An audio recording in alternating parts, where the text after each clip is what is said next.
Alright, the Samsung Galaxy S10, allegedly codenamed Beyond, is about 8 months away, which is usually way too long for us to know anything concrete about the phone. But I've spent the last 2 whole days digging through everything that we do know, and I think we've got some answers.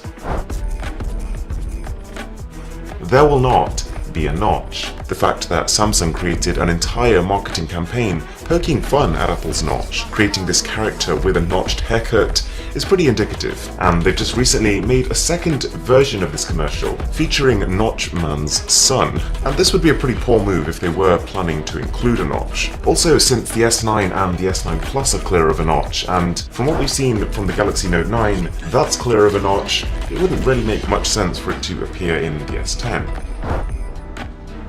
On to the next thing. We've got confirmation of an in-display fingerprint scanner. A report from ET News, who are in direct talks with Samsung, has basically confirmed that we're going to see the feature. And yeah, they're not going to be the first company to do this, which on one hand does make it less exciting, but on the other hand, it probably means they're going to do it better. Samsung has, understandably, been a little cautious about using this tech from a security standpoint. If, after they'd started distributing millions of units, it transpired that it wasn't accurate enough, that you could hand your phone to your friend and they'd be able to get into it, that would be collateral damage for the brand. So because they've not already done it, because they weren't rushing to be the first one to include this fingerprint scanner, it probably means that when they do include it, it's because they've made a conscious decision that it's going to make the experience better. The same report also states that the S10 will use an ultrasonic sensor from Qualcomm, which is supposedly greater than the optical sensors seen on the Vivo Apex. This would work with a transmitter under the screen, firing ultrasonic sound waves out. Some would be absorbed and some bounced back depending on the ridges of the finger, and then a receiver under the screen can then interpret what waves arrive back and build an image of the finger. And because of the way this works, Samsung would be able to build essentially a 3D image of your finger, which is more than the current 2D capacitive sensors are able to do. The screen of the phone could well also be a speaker. At a recent Samsung display event, the company showed off its new Sound on Display technology.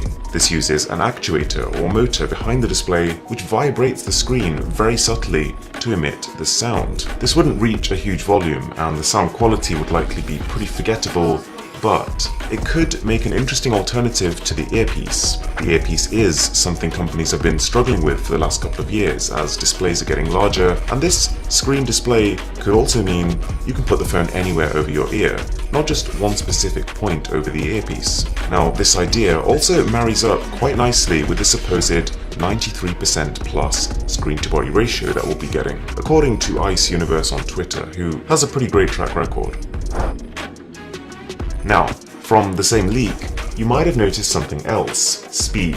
Not only the usual high-performance system on a chip, but 5G connectivity, universal flash storage 3.0, and next-generation LPDDR5 RAM. 5G is the next big step after 4G, and this comes with the usual substantial increases in potential download speeds, but something that will be more noticeable to a lot of people is lower latency. UFS 3.0, this faster storage, is going to make everything feel snappier, and could be up to twice as fast as the current UFS 2.1. And the faster RAM is also very plausible. We know it's something that's being worked on right now, and it'll carry with it even more performance and even better efficiency. Samsung Galaxy S9 sales weren't the best. Even with wider availability, aggressive discounts, and a better launch strategy, Samsung's S9 phones have only sold marginally more than last year's S8s, and less than the S7s before it. And the company, through this, has probably come to realization that their brand isn't quite as powerful as Apple's right now. They're not at a stage yet where they can just release a small, iterative upgrade and expect everyone to go out and upgrade to it. So this is just a general push for Samsung to, in the future, prioritize the big phone launches as opposed to the incremental upgrades. The perks of the Samsung Galaxy Note 9. Because in all this excitement, it's easy to forget that there is still another big flagship to be launched from Samsung before the S10. And it's all but guaranteed that the S10 will also benefit from the upgrades we see with the Note 9. So from the latest rumours, that seems to be a redesigned software, improved cameras on both the front and the back, as well as faster face unlocking.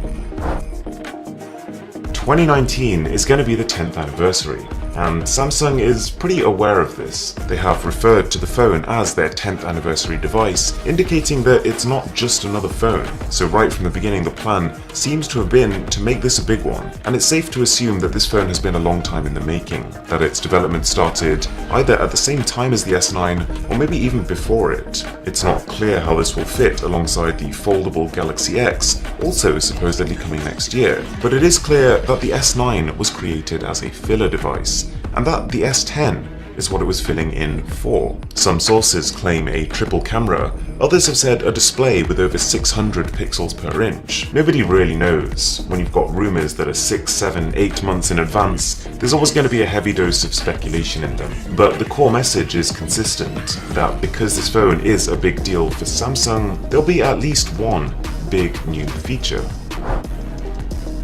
An early launch. This is still speculative, but there is potential for an announcement as early as CES 2019. That's in January. A leaked roadmap suggests that in 2019, Samsung's doing things a bit differently. They'll release the revolutionary foldable Galaxy X in place of when the usual S-line phones are announced at Mobile World Congress in February. And as a result of this, the current rumors are saying they will shift the S10 event to this earlier date so as not to get in the way of itself. Alright, so a lot to take in there, but personally I'm really excited for the S10, and for the reasons given in this video, there is a lot to look forward to. If you did enjoy the video, then I've got plenty more smartphone news coverage on the channel. Catch you guys next time.